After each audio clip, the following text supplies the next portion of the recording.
Hi, good morning, beta. How are you all?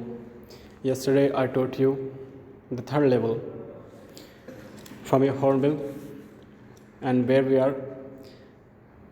हम पढ़ रहे थे कि चार्ली 1890 में पहुंच जाता है टाइम टेबल के ज़रिए और ये वहाँ क्या देखता है अभी उसकी समझ में कुछ नहीं आ रहा है. He was not able to understand anything and now he looked around. अब चारों तरफ देखता है और सोचता है कि ये क्या है. और हम यहाँ आ रहे थे ऊपर सबसे कि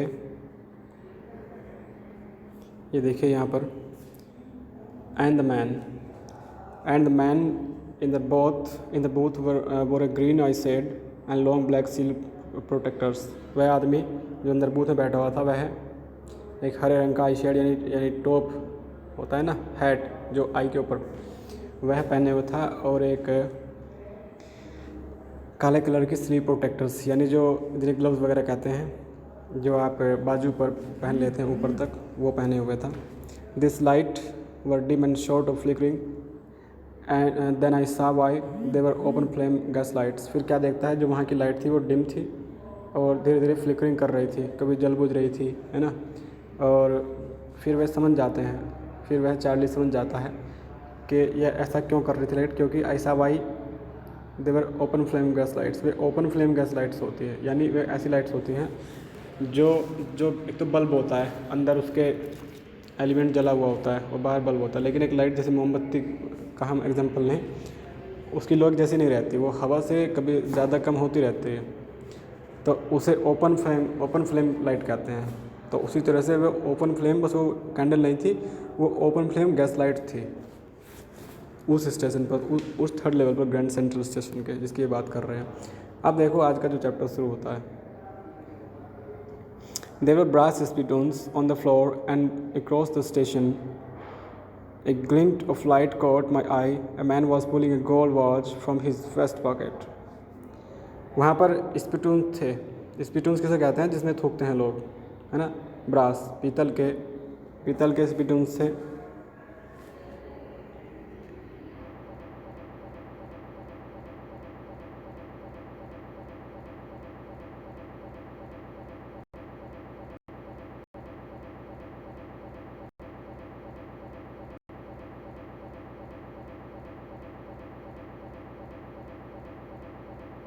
एक धुंधली सी लाइट पर, जो लाइट किस तरह की है अब देखो. A man was pulling a gold watch from his vest pocket. एक आदमी अपनी कमर वाली जेब से एक सोने की घड़ी निकालता है. He snapped open the cover. वह उसका ढक्कन खोल के उसकी तरफ देखता है. Glanced at his watch. उस घड़ी का ढक्कन खोल के उसकी तरफ को देखता है. And frowned करता है. Frown means त्योरियाँ चढ़ाता है, जैसे भौहें ऊपर को चढ़ाता है ना आदमी गुस्से वगैरह में, तो ऐसे ऊपर को फ्राउनिंग करता है वह व्यक्ति. ही वोर a dirty hat, A black 4-button suit with tiny lapels, and he had a big black handlebar moustache. वह आदमी एक डर्टी सा हैट पहने हुए था. डर्टी सा यानी एक गंदा सा. वह व्यक्ति एक गंदा सा हैट पहने हुए था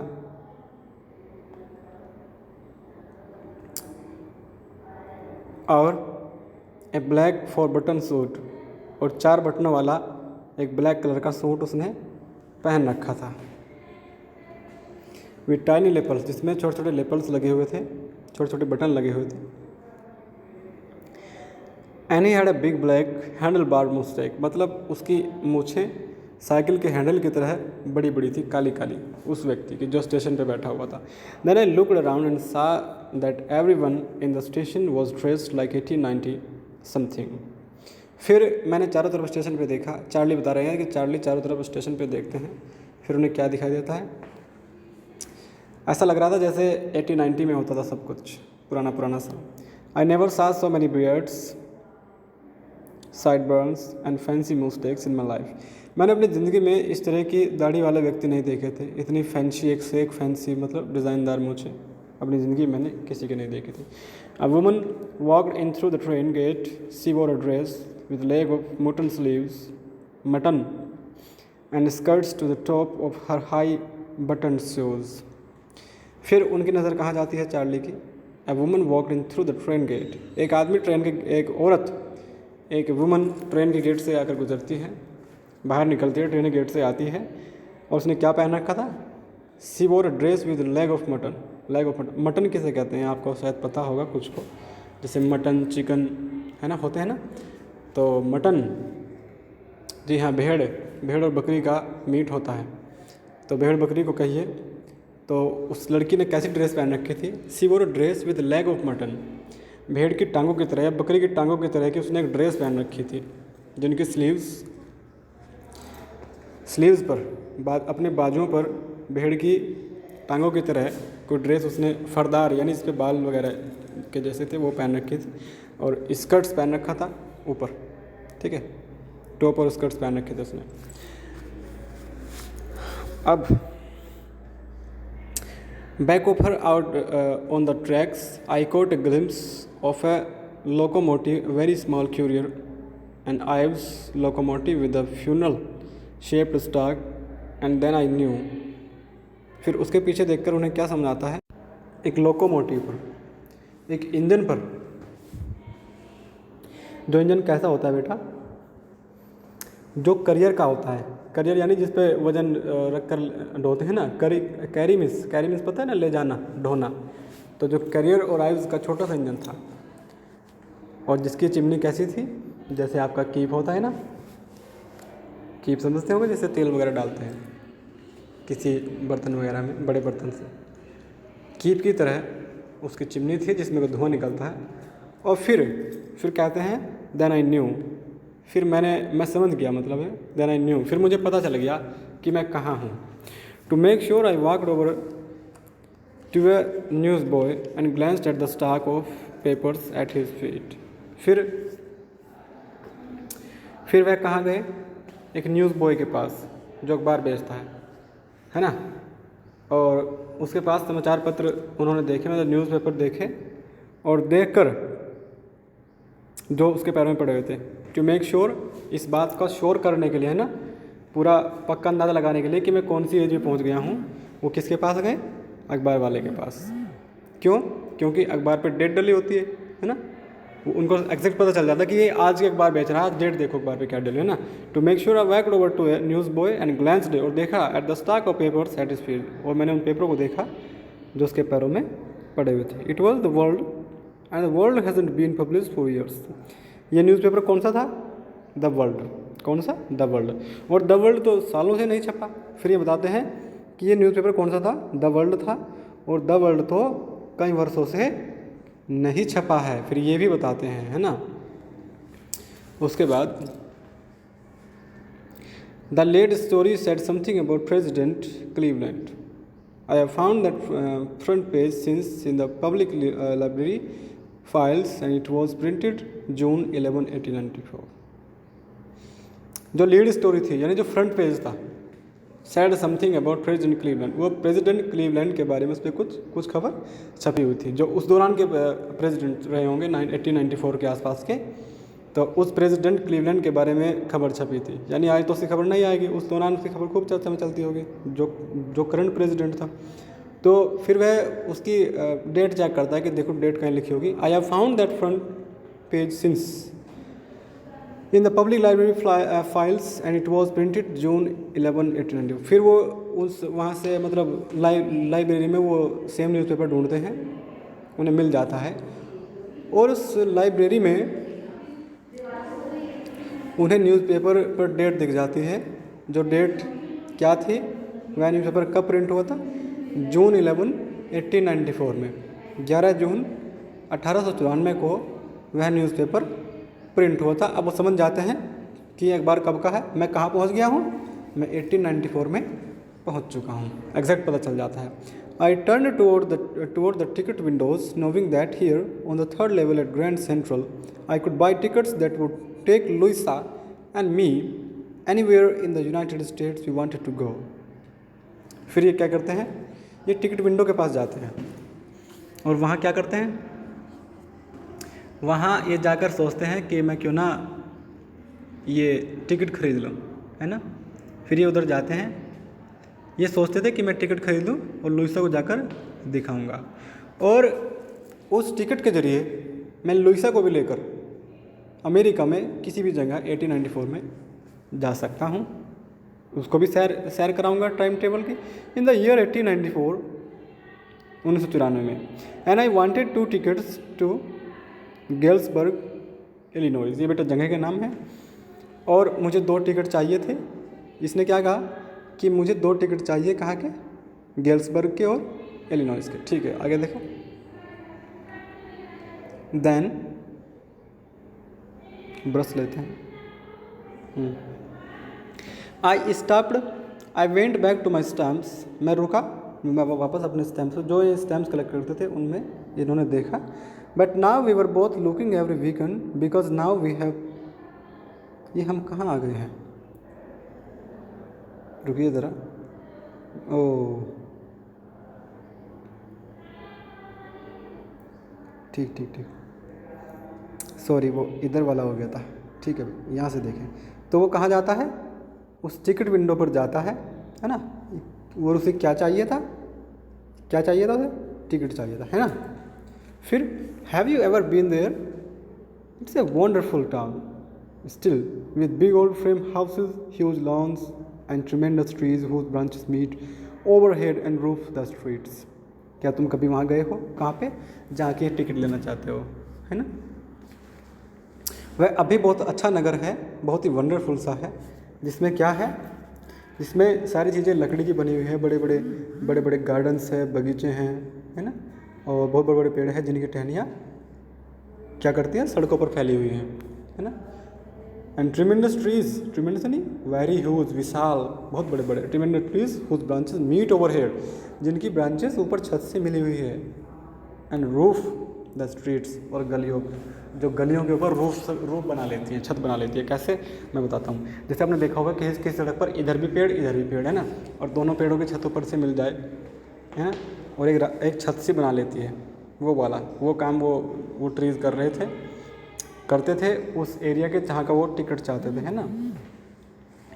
और then and in 1894 summer evenings were twice as long and people sat out on their lawns, the men smoking cigars and talking quietly, the women waving palms leaf fans with the fireflies all around in a peaceful world। फिर क्या करते हैं? और 1894 में तो गर्मियों में जो वहाँ की जो इवनिंग थी बहुत बड़ी बड़ी होती थी, है ना, और लोग क्या करते थे? बोर होकर अपने घरों से बाहर बैठे रहते थे, जिनमें जो उनके मेल होते थे, जो मतलब पुरुष होते थे, व्यक्ति होते थे, वो स्मोकिंग करते रहते थे, है ना, और आपस में बातें करते रहते थे। और जो स्त्रियाँ होती थी वो पंखे लेकर, है ना, पत्तों के, वो उनसे हवा करती रहती थी अपनी, और उनके चारों तरफ क्या होते थे? फायरफ्लाइज मीन्स देखा ना, रात को जो जिनमें लाइट जलती रहती है वो उड़ते रहते हैं, छोटे छोटे जुगनू, उससे फायरफ्लाई कहते हैं। Fireflies all around in a peaceful world, और बहुत ही शांतिमय जगह थी 1894 में। To be back there with the first world war still 20 years off, and world war second over 40 years in the future. और वहाँ से जहाँ ये पहुँच गए हैं चार्ली, ये क्या कहते हैं कि अभी तो वर्ल्ड वार भी होने में 20 साल है, यानी वर्ल्ड वार से भी 20 साल पहले ये पहुँच चुके हैं। और सेकेंड वर्ल्ड वार को तो 40 साल है। तो ये क्या बताते हैं कि अब मैं तो इसी जगह पहुंच गया 1894 में, जहाँ तक बिल्कुल शांतिमय एक पीसफुल वर्ल्ड है। ये देखो, around in a peaceful world, एक शांतिमय संसार में पहुंच गया, जहाँ पर कोई किसी का बुरा नहीं चाहता। अभी वर्ल्ड वार भी नहीं हुआ, पहले वर्ल्ड वार को तो अभी 20 साल होने को है, और दूसरे वर्ल्ड वार होने को भी क्या है? 40 वर्ष। Okay, I wanted 2 tickets for that, और मुझे वहाँ के लिए, उस नगर के लिए क्या चाहिए थे? 2 टिकट चाहिए थे। जिस नगर की एक्सप्लेनेशन दे रहे हैं कि बहुत अच्छा नगर था, ये वो, शांतिमय ढंग से लोग अपने घरों के बाहर बैठे रहते थे, स्त्रियाँ पंखे झुलाती रहती थी, ये सब चीज़ें। और ये कहते हैं कि वहाँ के मैं 2 टिकट खरीदना चाहता हूँ।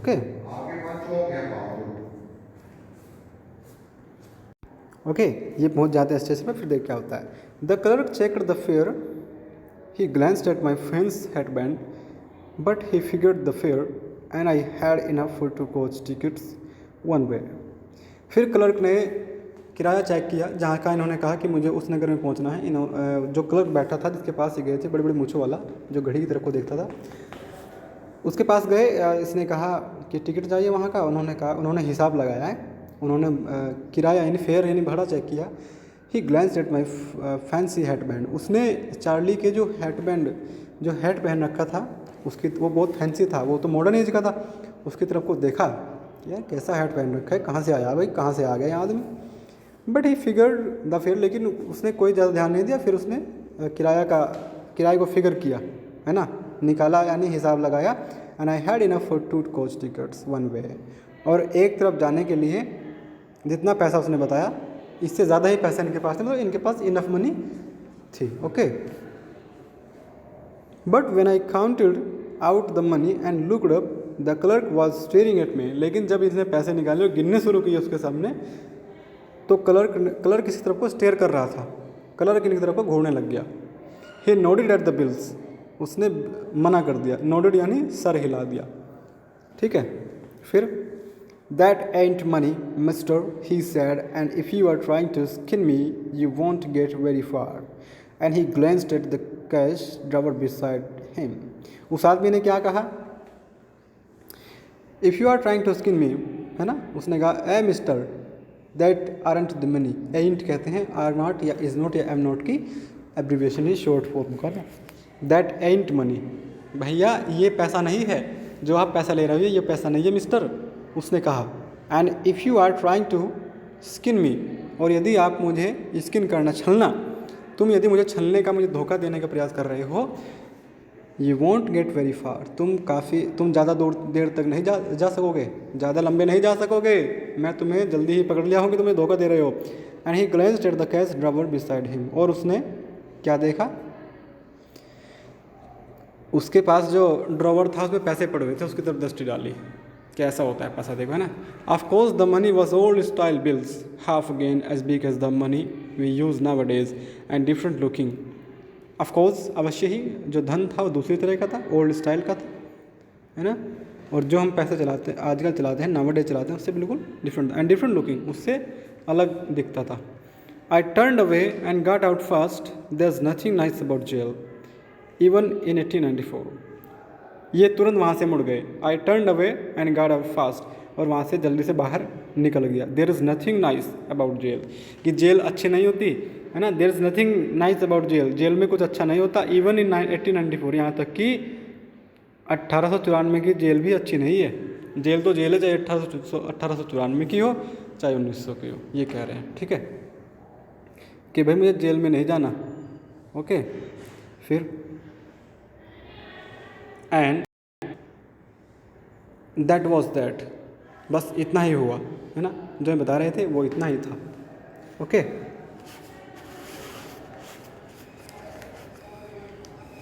I left the same way I came I suppose. मैंने तुरंत जैसा का तैसा जितना हुआ उसी स्थिति में उस जगह को छोड़ दिया। Next day during lunch hour I drew $300 out of the bank, nearly all we had and bought old style currency that really worried my psychiatrist friend। क्या किया इन्होंने, अगले दिन इन्होंने $300 निकाले, और इनके पास इतना ही पैसा था बस, है ना, इससे ज़्यादा पैसा था भी नहीं। Next day during lunch hour I drew $300, sorry rupees नहीं डॉलर, $300। इनके बैंक में करीब $300 ही थे, इन्होंने सारे के सारे निकाल लिए। क्यों, nearly all we had and bought old style currency, इन्होंने ओल्ड स्टाइल करेंसी खरीद ली। जो करेंसी वहाँ चल रही थी 1894 में थर्ड लेवल पर, इसने $300 जितना इनका पास पैसा था सब बैंक से खाली करके निकाल के क्या कर लिया, पुराने ज़माने की करेंसी खरीद ली। किस लिए, कि मैं फिर से जाऊँगा और टिकटें खरीदूँगा और वहाँ की चीज़ें खरीदूँगा, है ना। That really worried my psychiatrist friend, और जिससे कि इसका साइकेट्रिस्ट जो फ्रेंड था वो बहुत ही वरीड हो गया, चिंतित हो गया, है ना। You can buy old money at almost any coin dealers, but you have to pay a premium। तुम कहीं से भी खरीद सकते हो, है ना, आप किसी से भी खरीद सकते हैं पुराने ज़माने की करेंसी, लेकिन आपको उसका ज़्यादा मूल्य देना पड़ेगा। कम मूल्य में नहीं खरीद सकते, है ना, किसी भी डीलर से खरीद सकते हो। माई $300 bought less than $200 in old style bills, but I didn't care. Eggs were 13 cents a dozen in 1894. क्या कहा इन्होंने कि $300 से 300 नए डॉलर से 200 पुराने डॉलर आए, है ना, लेकिन मुझे कोई फ़र्क नहीं पड़ा। आई नेवर माइंड, मुझे कोई परवाह नहीं हुई, है ना, क्योंकि जो 1894 में थे वो अंडे एग्स बहुत ही सस्ते थे। वो 13 सेंट्स डज़न, वो 13 सेंट के एक दर्जन आ जाते थे। लेकिन मतलब कहने का ये है कि उस ज़माने के लिए, उस दौर के लिए $200 ही बहुत थे।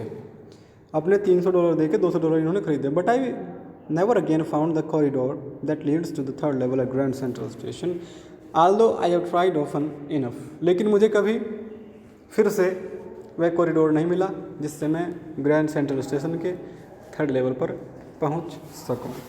Okay, although I have tried often enough, यद्यपि हालांकि मैंने काफ़ी यानी इनफ कोशिश की। Luisa was pretty worried when I told her all this and didn't want me to look for the third level any more. Luisa बहुत चिंतित थी, बहुत ही वरी थी जब मैंने उसको इस थर्ड लेवल के बारे में बताया, और वह चाहती थी and didn't want to me look for the third level any more, कि मैं उस थर्ड लेवल को और ज़्यादा ना खोजूं। वह चाहती थी कि मैं उस थर्ड लेवल की ज़्यादा खोजबीन ना करूं। एंड आफ्टर ए वाइल क्या होता है, ये देखो, आफ्टर ए वाइल इधर आएगा, इस तरह की बुक है ना।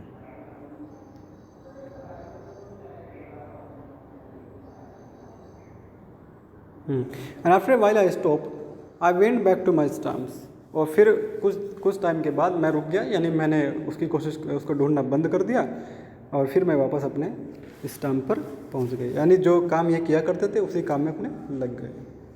Okay, but now we were both looking every weekend because now we have prove that the third level is still there. लेकिन अब हर एक वीकेंड को, है ना, but now we were both looking every weekend because now we have prove, अब हम दोनों प्रत्येक वीकेंड को देखते हैं कि वो थर्ड लेवल रियल में है ना। अब हम दोनों उसके लिए लुक करते हैं, देखते हैं, लुक मैंने तलाश करते हैं, है ना, क्योंकि हमारे पास अब सबूत हैं। क्या सबूत है कि तीसरा लेवल है, कि थर्ड लेवल भी है वहीं पे। There are not just 2 levels, there are 3 levels, है ना, कि थर्ड लेवल है। हम इस बात की खोजबीन करते हैं। My friend Sam Winner disappeared. Nobody knew where, but I sort of suspected because Sam's a city boy and I used to tell him about Galesburg. I went to school there and he always said he liked the sound of the place. क्या बताते हैं, अब इन्होंने कहा कि हमारे पास सबूत है पूरा कि थर्ड लेवल है, वहीं पे हैं, इसीलिए हम एवरी वीकेंड को उसकी तलाश करते हैं। क्यों? क्योंकि ये बताते हैं कि इनका एक फ्रेंड था सैम, है ना, जो साइकेट्रिस्ट था। My friend Sam Vanern disappeared, वो डिसअपीयर हो गया, वो जो है गायब हो गया अचानक से। और नोबडी न्यू वेयर, बट कोई नहीं जानता कि कहाँ गायब हो गया। But I sort of suspected because, लेकिन मुझे संदेह है, मैं सस्पेक्टेड हूँ, मैं थोड़ा सा संदेहजनक हूँ, मुझे शक है पूरा कि वो थर्ड लेवल पर ही जाकर गायब हो गया होगा, क्योंकि सैम सिटी बॉय, वह एक शहर का लड़का है, and I used to tell him about Galesburg, और मैं उसे गेल्सबर्ग के बारे में बताया करता था, जिस नगर में मैं जाना चाहता था। I went to school there and he always said he liked the sound of the place, और मैं वहाँ पे स्कूल में जाया करता था और उसे वो कहता था कि मुझे जगह की आवाज़ बहुत अच्छी लगती है। And that's where he is all right in 1894, और वो बिल्कुल मुझे लगता है कि 1894 में वहीं पर होगा। Okay, because one night fusing with my stamp collection I found well do you know what a first day cover is, क्योंकि एक रात जब मैं अपने डाक टिकटों को देख रहा था, है ना, तो मुझे क्या मिला कि फर्स्ट कवर किसे कहते हैं। Because one night fusing with my stamp collection I found well do you know what a first day cover, मैंने देखा कि फर्स्ट डे कवर क्या होता है। अब क्या होता है वो देखो, when a new stamp is issued stamp collectors buy some and use them mail envelopes to themselves on a very first day of sale and the postmark proves the date. फिर क्या होता है, जब कोई नई डाक टिकट इश्यू होती है ना, तो क्या होता है, कुछ लोग जो डाक टिकट कलेक्ट करते हैं, जो कि संग्रह करते हैं उनका, वो टिकट खरीद लेते हैं और उन्हें बिक्री के पहले दिन ही लिफाफा में किसी को भी भेज देते हैं, है ना। इसे फर्स्ट डे स्टैम्प कहा जाता है। इन्होंने पूछा था ना कि क्या कहते हैं, फर्स्ट डे कवर किसे कहते हैं, इसे ही फर्स्ट डे कवर कहा जाता है ना। On a very first day of sale and the post mark proves that the date, the envelope is called first day envelope. और इसी एनवलप को क्या कहा जाता है, first day envelope. They are never open, you just put blank paper in the envelope. उन्हें कभी कोई खोलता नहीं है ना, और आप उस लिफाफे के अंदर कोरा कागज भी रख सकते हैं जब कोई उन्हें खोल कर ही नहीं देखता। That night among my oldest first day covers I found one that shouldn't have been there. उस रात क्या हुआ, मेरे सबसे पुराने जो डाक टिकटें थी उनका लिफाफा मिला, जो अभी वहाँ नहीं होना चाहिए था, है ना, लेकिन वह अब भी वहाँ था। क्यों? क्योंकि मेरे दादाजी कहाँ रहते थे, गेल्सबर्ग में, जिस जगह पे जाना चाहते थे। मेरे दादा के एड्रेस पर किसी ने वो भेजा था। That night among my oldest first day covers I found one that should have been there but there it was, है ना, it was there because someone had mailed it to my grandfather at his home in Galesburg, है ना। That's what the address on the envelope said. और ऐसा मुझे कैसे पता था, क्योंकि ऐसा एनवलप पे जो एड्रेस डला हुआ था वो कहता था। ओके, जो एड्रेस डला हुआ था एनवलप पे वो कहाँ का डला हुआ था, गेल्सबर्ग का। Okay, and it had been there since July 1894, the post mark showed that. और क्या डेट डली हुई थी, 18 जुलाई 1894, है ना। ओके, आगे चलते हैं।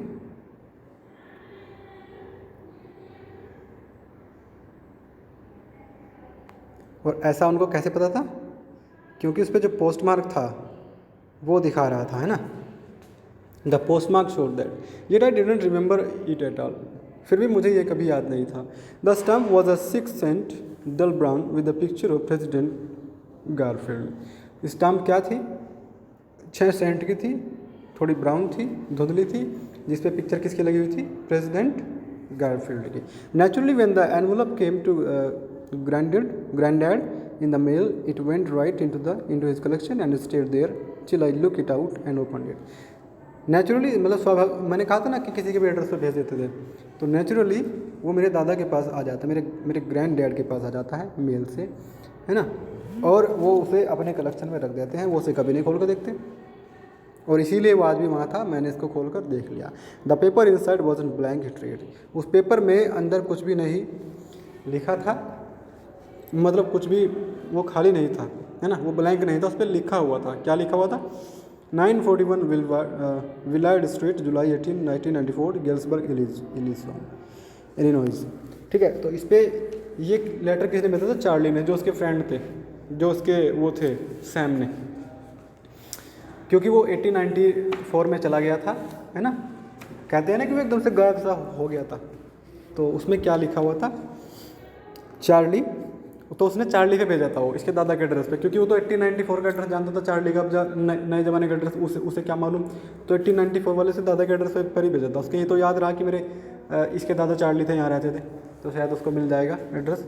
तो फिर क्या लिखा था उसमें, Charlie, I got to wishing that you were right. मैं भी उम्मीद करता हूँ कि आप सही कहते थे। Then I got to wishing that, ये तो हो गया। Then I got to believing you were right and Charlie it's true. Charlie, ये बात सच थी। I found the third level, तुम ठीक कहते थे, मुझे भी थर्ड लेवल मिल चुका है। I have been here 2 weeks and right now down the street at the Daly's someone. मैं यहाँ 2 हफ्तों से हूँ, है ना, और इस वक्त गली के उस तरफ, डेली के यहाँ कोई पियोनो बजा रहा है। डेली यानी ये कोई व्यक्ति है ना, समवन, ये देखो।